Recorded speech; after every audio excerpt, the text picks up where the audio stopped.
Hi, I'm Gracia of GetOrganizedNow.com. When it comes to making the most of my day and being productive while keeping a sense of sanity, I'm filled with tips and ideas that I'm just bursting to share. Today, I'm going to focus on 3 of my favorites. First, plan each day. Every time I share this tip, I get some people saying they don't like to plan and prefer to be spontaneous. Please hear me. If you're spontaneous all day long, you're not going to get anything accomplished. That being said, it's fun to be spontaneous here and there, and in fact, so much easier to be spontaneous when you plan. I have a to-do list that I work off of every single day. I have time slots laid out in my planner for each of these tasks and projects, so I know what I'm going to be working on and when. On the occasions when I spontaneously decide I'm going to skip out on one of my tasks and hang out with a friend for lunch instead, which I happen to do today, I'll know exactly which tasks need to be done and I reschedule accordingly. In doing so, I have the ability to be spontaneous when I want and I still get my tasks completed. Second, make use of waiting time. If you really think about it, there's a lot of waiting time in any given day. Just this morning, I made a phone call and I ended up being on hold for over 5 minutes.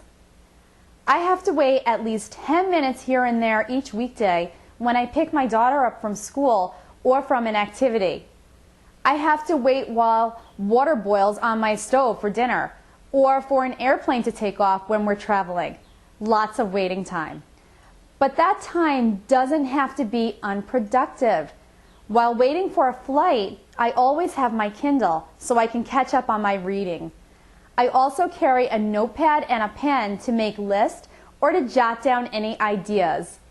While waiting in my parked car, I might clean out the interior of the car, or maybe I'll call my hairdresser to make an appointment, or perhaps I'll even write up my grocery list.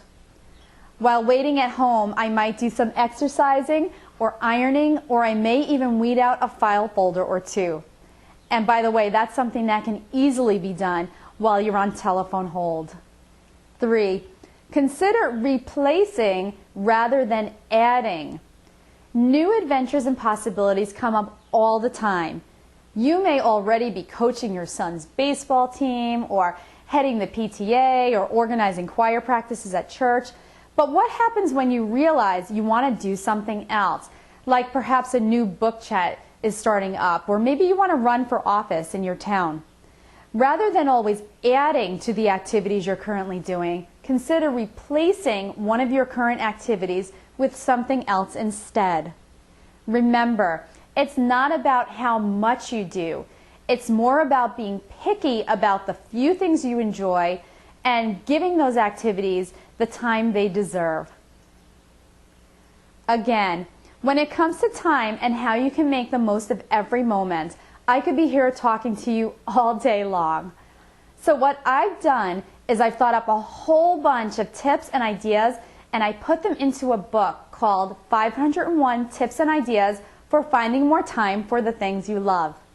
It is chock full of information to help you identify time wasters, save time with things that are taking you too long to do, and find hidden time in your day so you have all the time you need for yourself, your loved ones, and the things you enjoy.